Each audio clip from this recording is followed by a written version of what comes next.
hiding away $300,000. I used that money to purchase a house. One day, I discovered that my mother-in-law, Arabella, had bought a house without informing me. Furious, I discussed it with my husband, but he sided with Arabella. Feeling betrayed, I vowed to seek revenge on both of them. My name is Kathy, and I married Patrick 5 years ago. Despite our busy work schedules, Patrick and I had a harmonious relationship. However, my relationship with my mother-in-law took a turn for the worse after a family meeting at her house. During the meeting, Arabella implied that as Patrick's wife, I should quit my job and become a housewife to support him. I disagreed, expressing my intention to continue working. Patrick supported my decision, but Arabella persisted with her outdated views. I kept my composure, giving a polite smile, and chose not to engage further. Despite Patrick's defense, Arabella continued making snide remarks until Patrick intervened. We left her house, and Patrick reassured me, attributing Arabella's behavior to her concern for me. Grateful for his support, I felt fortunate to be married to such a wonderful person. However, the situation escalated when Patrick suggested that Arabella move in with us after 5 years of marriage. Uncomfortable with the idea, I expressed my reluctance, and Patrick, understanding my concerns, dropped the suggestion. One evening, after a particularly long day at work, I returned home exhausted, only to find Arabella inside. Patrick had forgotten to inform me that she had a spare key. Shocked and unable to hide my surprise, I reluctantly agreed to make dinner, realizing that my relationship with Arabella was about to become even more complicated. "I've been waiting for you to come home." "Huh, Arabella, haven't you had dinner yet?" "No, I haven't." Intruding into someone's home and expecting to have dinner there. Arabella really has some nerve. Though I thought this, I couldn't just rudely send her away. "Ah, I see. Okay, I can only make something simple. Is that right? Wait a minute, aren't some of the groceries missing? Did I use that much?" The contents of the fridge seemed less than when I checked yesterday. "Anything simple is fine. Just hurry up, dear. I'm starving. Please wait a bit. I'll cook something quickly." So I hastily prepared dinner and served it to Arabella. "Thank you. Let's see how it is." After taking a sip of the soup I made, Arabella commented, "What's this?" "It's awful." "Huh? What did she just say? Did she just call the soup I made awful?" "I said it's awful. Didn't you hear me?" "I heard right. It wasn't a misunderstanding. You're always busy with work. That's why you can only cook this kind of meal. Quit your job already and become a proper housewife." "But Patrick always says he loves the meals I cook. Thus, just him trying to please you. Can't you see that clearly?" Arabella has been resentful of me continuing to work even after getting married. She kept making snide remarks for about an hour. "Oh, I'll be coming over occasionally. Make sure you take care of the house properly." Seeming relieved after venting her frustrations, Arabella left my home in a good mood. 30 minutes later, Patrick came home. "Hey, did you give Arabella a spare key?" "Adira, I did. Why? She was suddenly in our house today. And even after I fed her, she complained about the food being awful." "Well, it's okay. These things happen." What kind of response is that? She comes unannounced, ridicules the meal I prepared, and I'm supposed to just tolerate it? It's all because you gave her the spare key in the first place. When I said that, Patrick got furious and retorted, "You should have just agreed to live with Mom. I'm tired. I'm going to bed." "I don't eat dinner. Am I to blame? Was it you who agreed it was a bad idea?" The words from Patrick, whom I thought was my ally, nearly broke my heart. The next day, and the day after that too, this place is a mess. Have you even cleaned properly? These clothes are all wrinkled. It's disgraceful. Arabella came to our home every day to complain and then leave. I might have been able to endure that alone. A week after Arabella started frequenting our home, I noticed something strange. "Huh, the groceries are missing again, and the detergent I had stocked up on is gone too." Our condominium and Arabella's place are within a 10-minute walk. It's odd that groceries and daily supplies are disappearing daily. I didn't want to suspect her, but Arabella must be sneaking in and taking them. Arabella, you haven't been taking things from our house, have you? One day when Arabella came over, I gathered my courage to ask. I hoped it was just a misunderstanding. But then, oh, you found out, did you? Arabella easily confessed to taking the items. You can't just take things without asking. There are household supplies and food. What's the big deal? It's my son's house after all. It's wasteful to let food spoil, especially since you're hardly ever home because of work. How can she be so unapologetic, acting as if it's no big deal? I understand this is Patrick's home too, but still. Oh, by the way, I found out about your $300,000 savings. I used said money to buy a new house. What? What are you talking about? Don't pretend you don't know. You had saved it on your banking card, right? I was so surprised to see how much was there when I opened it. I couldn't understand what she was saying.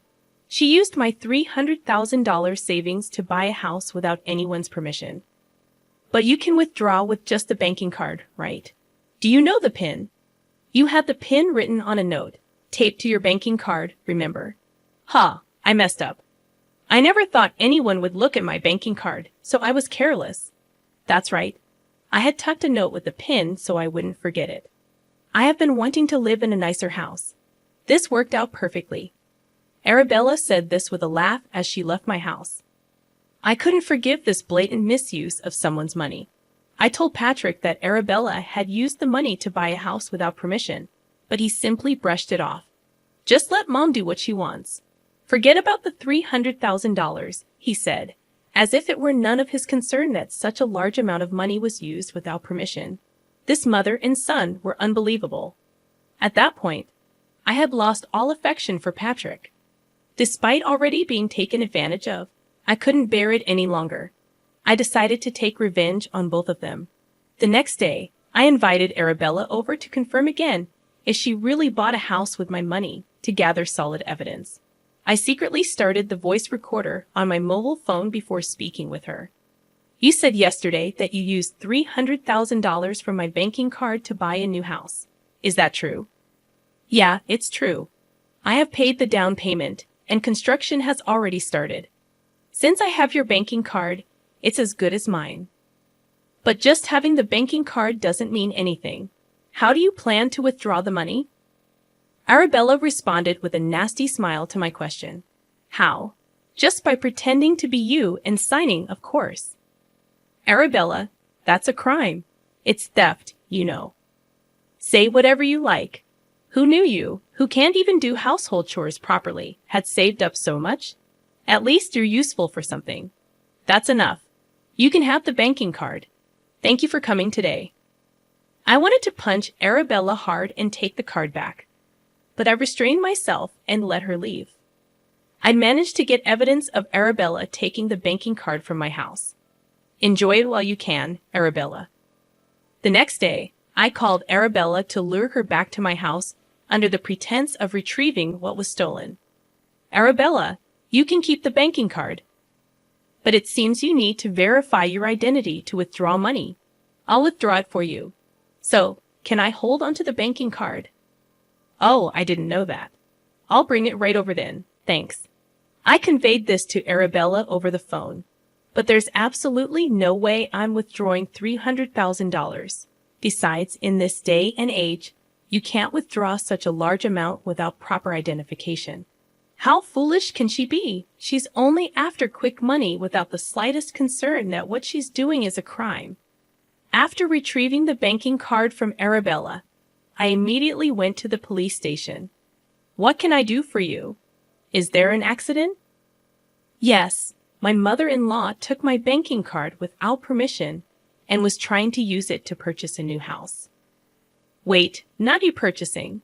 No, not me. My banking card was stolen. I would like to file a report. The police took my story seriously, sensing it wasn't a trivial matter, and accepted my report. That evening, I told Patrick that I had filed a report with the police. I told the police about Arabella stealing my banking card. She might get arrested soon. What? Why would Mom get arrested by the police? Why do you understand what Arabella is doing is a serious crime? Even so, you didn't have to go to the police. Talking to you is pointless. You just say to let your mom do as she pleases. Why should I just hand over a large sum of money to that old woman? How can you call your mother-in-law an old woman like that? Just because she's my mother-in-law, does that mean she can do anything? If she tried to kill me, should I just quietly accept it? Ridiculous. I didn't save up all this time just to give it to Bella. Well, she is a damn old hag. Enough. After hearing what I said, Patrick went into his room. When he came back to the living room, he thrust divorce papers at me. I never thought you were the kind of person to say such things. Sign this. I never expected he always had such papers ready. Well, if that's how it feels, I guess it can't be helped. I was fed up with him anyway, trying to threaten me. Give it here. I'll sign it. Patrick seemed a bit surprised that I agreed to sign so readily. After signing, I showed the divorce papers to Patrick. Here, this is what you wanted, right? Yes, then I'll file these. He probably didn't want to see me anymore after that conversation. He hurriedly left the house in the middle of the night. He probably went to Arabella's house. 20 minutes later, my mobile phone rang. Hello, what do you want? It was Patrick calling. I told Mom about the police report Kathy filed. Yes, so can you withdraw the report, please? What? No way. There's no chance I'm withdrawing it. Regretting it. Fake remorse doesn't change anything.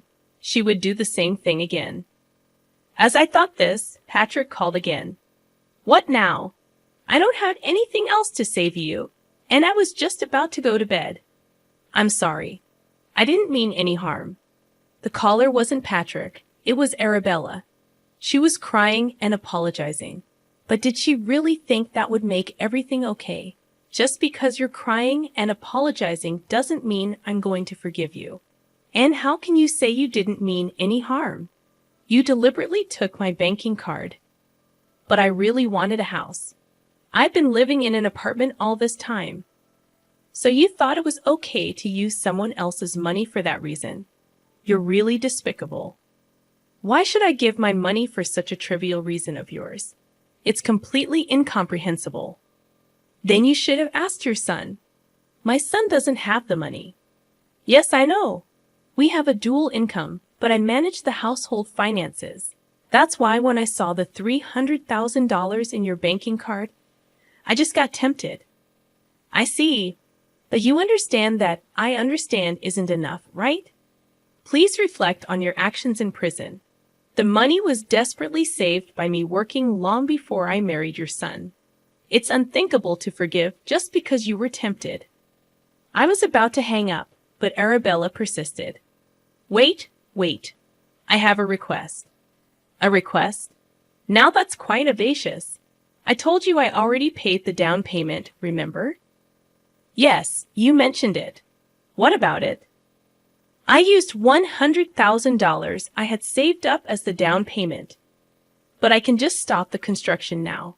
Could you lend me the $300,000? I promise to repay it. How delusional are you? There is no way I would lend it to you. You not only stole a banking card, but also groceries and daily supplies. I don't trust you to repay. But what should I do? That's not my problem. You figure it out. But I can't get a loan at my age. That's entirely your fault for relying on someone else's money. Ask your son to take out a loan for you. I couldn't help but laugh at the thought of Arabella panicking. I've said everything there is to say. Maybe it's time to hang up the phone now. Just as I was thinking this, Patrick cut in, trying to continue the conversation. Hey, please, are you going to abandon Mom? Didn't she take care of you? Think of it as repaying a favor. You don't have to give the full amount, but help her out. Ha! She never took care of me. She always came to our house just to make snide remarks and leave. She never helped with housework despite having a spare key. On what basis are you saying she took care of me? Patrick fell silent after my retort. He said out of desperation. Perhaps he thought appealing to my emotions would persuade me to provide some assistance. Well, that's how it is. I won't be providing any assistance. Good luck. Wait. I'll handle Mom's situation, and I won't trouble Kathy anymore. So please, can we reconsider the divorce? It's too late now. Arabella is more important to you than me, right? I'm truly sorry. I'll value you more from now on. You don't need to bother about me anymore. We'll be strangers by tomorrow. Enjoy your life with your beloved Arabella. I said that to Patrick and hung up the phone, thinking it would be bothersome if he called again. I turned off my mobile phone and went to bed. It seemed like Patrick didn't come home that night. They were probably consoling each other. The next morning, I took a day off from work to file the divorce papers. Now Patrick and I are strangers. Of course, whatever happens to Arabella is no longer my concern. For the 3 days until I left the house, Patrick didn't really talk to me, naturally. I didn't initiate conversation either. I planned to move back to my parents' house after leaving this one. It's an hour's commute to work from there, but still doable. As I was leaving the house I had lived in until now, Patrick said just one thing: I'm sorry for everything up till now. Though he said that, I ignored him and walked away. It's a stark ending to a marriage that was once filled with so much love, but strangely, I don't feel sad or anything.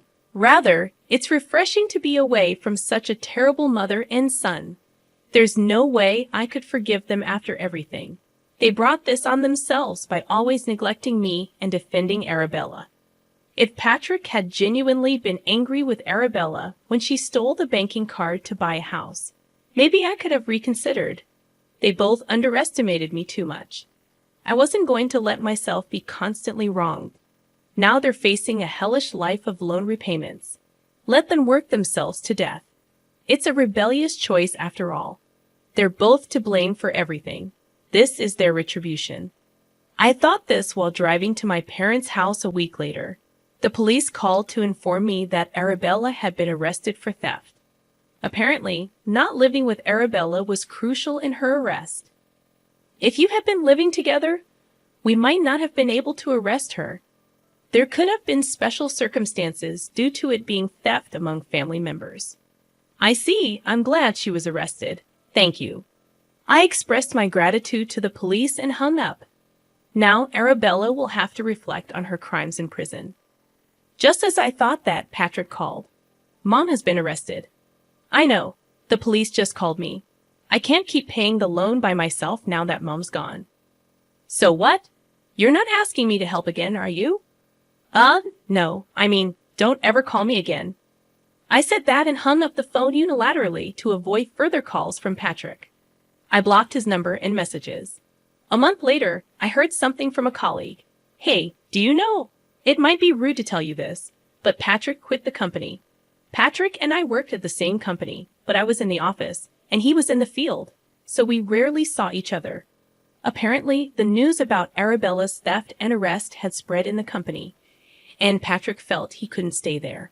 Of course, I didn't spread this news myself. I have no idea what happened to him afterward, but he must be struggling with the loan repayment by now. 3 years later, I got married. I met my new husband somewhere completely unrelated to my company, and he truly values me. My in-laws adore me, and I love them dearly. Finally, I might have found true happiness. I sincerely hope nothing like what happened before ever occurs again.